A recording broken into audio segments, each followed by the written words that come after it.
नमस्कार प्यारे साथियों, द सक्सेस कोचिंग सेंटर के यूट्यूब चैनल पर आप सभी का स्वागत है। मैं गगन यादव आज आपके लिए लेकर आ चुका हूं कंप्यूटर सब्जेक्ट का एक और नया टॉपिक। इससे पहले हमारी 2 क्लास हो चुकी है कंप्यूटर के ऊपर और ये हमारा एक और कंप्यूटर के विकास पर नेक्स्ट पार्ट है। तो दोस्तों, इससे पहले हमने एक पार्ट करवा दिया है कंप्यूटर के विकास के ऊपर। अगर आपने नहीं देखा है तो एक बार ज़रूर से देखिएगा। उसके बाद अब हमारी ये क्लास हम स्टार्ट करते हैं जिसमें हम कंप्यूटर के विकास के ऊपर और भी आगे के बेहतरीन क्वेश्चंस लेकर आए हैं। इसके बाद का हमारा जो रहेगा क्लास वो दूसरे टॉपिक के ऊपर रहेगी। आज हमारा इस टॉपिक के ऊपर ये लास्ट क्लास है। ठीक है दोस्तों, चलिए देखते हैं आज की क्लास का हमारा पहला क्वेश्चन। तो पहला क्वेश्चन है कि कंप्यूटर की पहली पीढ़ी, जो फर्स्ट पीढ़ी थी ना कंप्यूटर की, में किस मुख्य इलेक्ट्रॉनिक घटक का प्रयोग किया गया था। जो कंप्यूटर की पहली पीढ़ी थी उसमें कौन सी इलेक्ट्रॉनिक घटक का प्रयोग किया गया था? ट्रांजिस्टर का, इंटीग्रेटेड सर्किट का, माइक्रो प्रोसेसर का या वैक्यूम ट्यूब का? तो दोस्तों देखिए, जो पहली पीढ़ी थी ना उसके लिए एक प्रयोग किया गया था, वो किया गया था वैक्यूम ट्यूब का। और जो ट्रांजिस्टर थे ये किए गए थे सेकंड पीढ़ी में यूज। सेकंड पीढ़ी के जो कंप्यूटर थे ना उनके लिए किए गए थे ट्रांजिस्टर का प्रयोग। इंटीग्रेटेड सर्किट आईसी, इसका प्रयोग किया गया था थर्ड पीढ़ी के कंप्यूटर में। और जो माइक्रो प्रोसेसर है वो किए गए थे फोर्थ पीढ़ी के कंप्यूटर में। जो फोर्थ पीढ़ी के कंप्यूटर है ना उनमें किए गए थे माइक्रो प्रोसेसर का प्रयोग। और जो फिफ्थ पीढ़ी के कंप्यूटर हैं उनके लिए किए गए थे एआई का प्रयोग, जो अभी हमारे चल रहे हैं आर्टिफिशियल इंटेलिजेंस के ऊपर आधारित है। तो ये था हमारा पहला क्वेश्चन। देखिए नेक्स्ट क्वेश्चन, किस पीढ़ी के कंप्यूटर में असेंबली भाषा का प्रयोग किया गया था? जो असेंबली भाषा है ना वो कौन सी पीढ़ी के कंप्यूटर में यूज की गई थी? पहली पीढ़ी के में, दूसरी पीढ़ी, तीसरी पीढ़ी या चौथी पीढ़ी?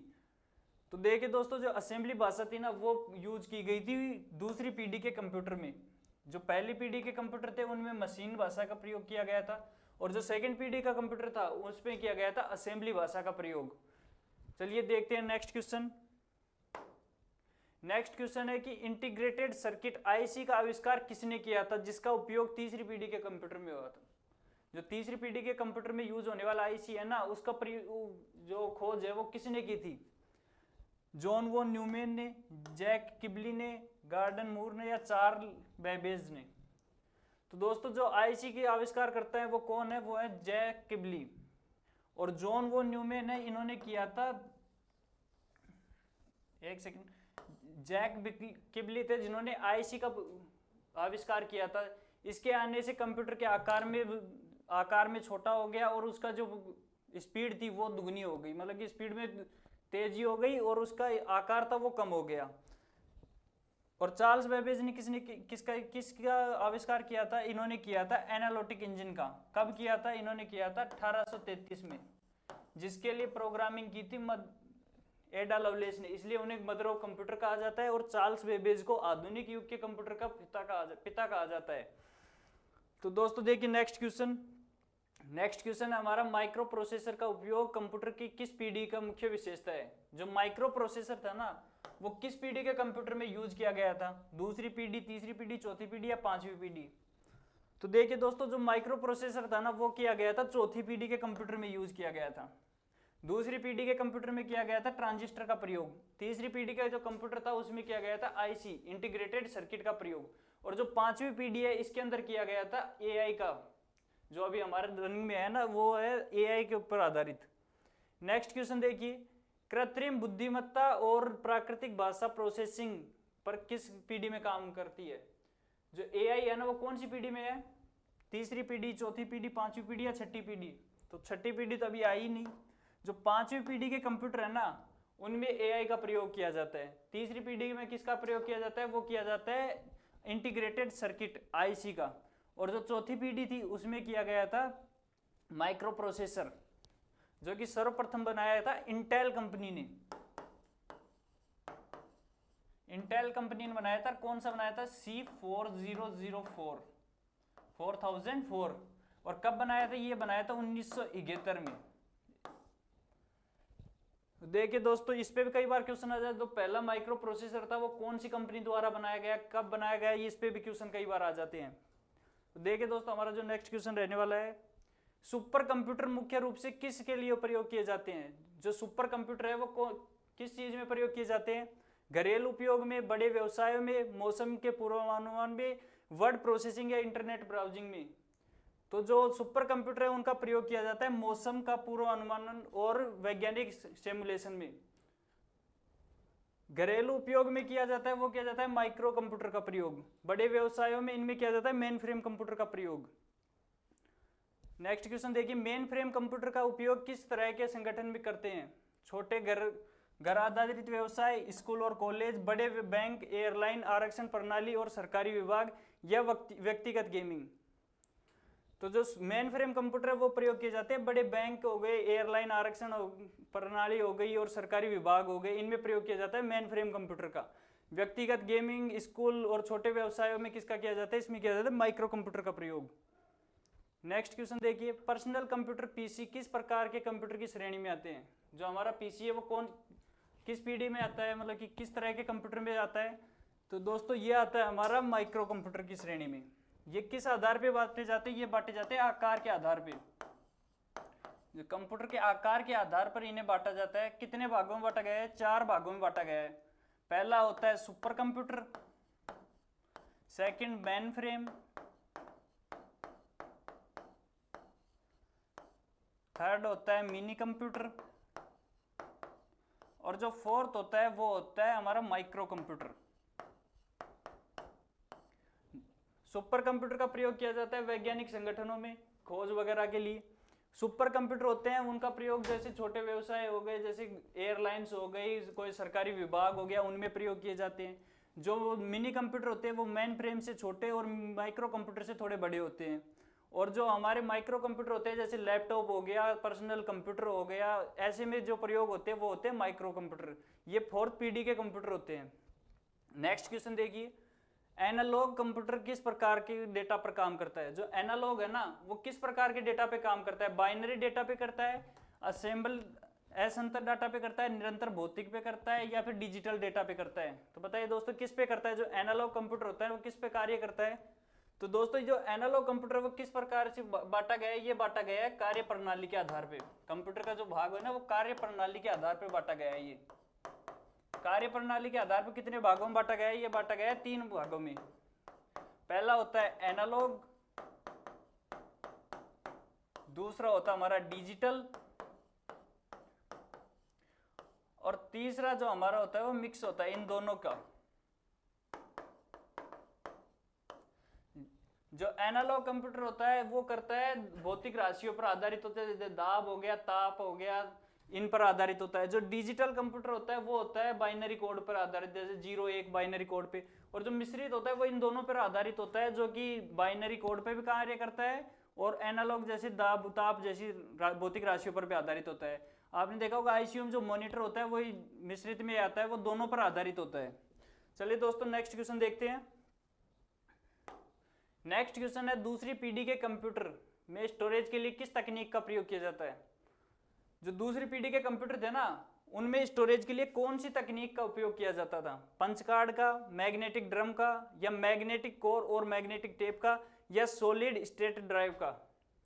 तो दोस्तों जो दूसरी पीढ़ी के कंप्यूटर थे उनमें स्टोरेज के लिए जो प्रयोग किया जाता वो किया जाता था मैग्नेटिक कोर और मैग्नेटिक टेप का।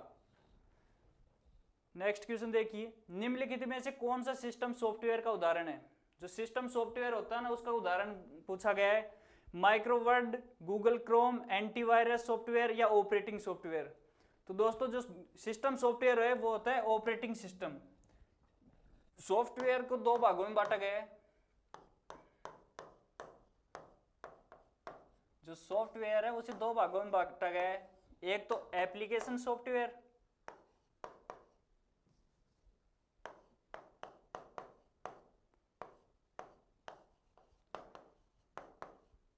और एक होता है सिस्टम सॉफ्टवेयर।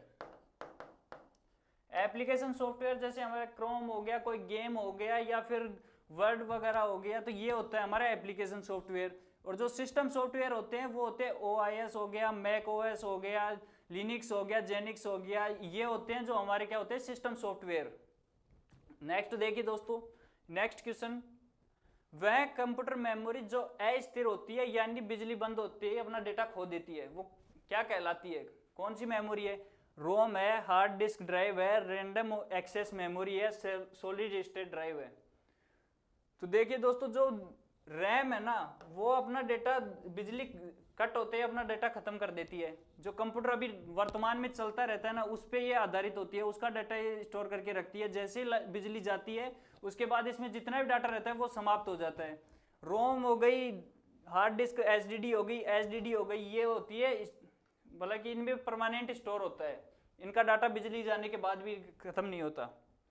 नेक्स्ट क्वेश्चन देखिए, कंप्यूटर का वह भाग जिसे छुआ नहीं जा सकता या छुआ जा सकता है या महसूस किया जा सकता है, क्या कहलाता है?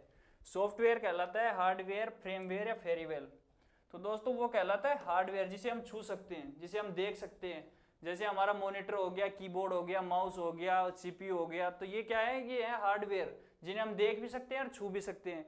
सॉफ्टवेयर क्या होंगे फिर? सॉफ्टवेयर होंगे जिन्हें हम देख सकते हैं, जो मॉनिटर में हम देख सकते हैं पर उन्हें छू नहीं सकते, वो कहलाते हैं हमारे सॉफ्टवेयर। जैसे system software, application software. Hardware को भी दो भागों में बांटा गया है, कौन कौन से? एक तो इनपुट डिवाइस और एक होते हैं आउटपुट डिवाइस। इनपुट डिवाइस वो जिससे हम कंप्यूटर को डाटा देते हैं, जैसे हमारा कीबोर्ड हो गया,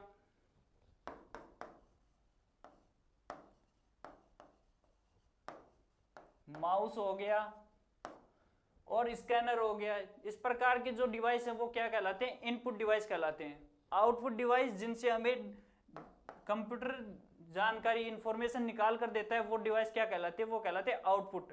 जैसे प्रिंटर हो गया, मॉनिटर हो गया। कौन कौन से हो गए? मॉनिटर,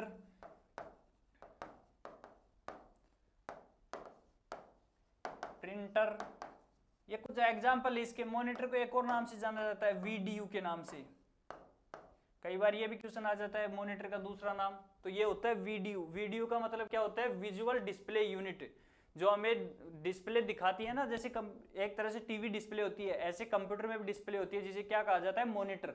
वो हमें कंप्यूटर में जो हम कार्य कर रहे हैं उसे विजुअल करती है, दिखाती है हमें, तो इसलिए उसे क्या कहा जाता है? वीडीयू। और वीडियो की कई बार फुल फॉर्म पूछ लेता है, तो क्या होती है? Visual display unit.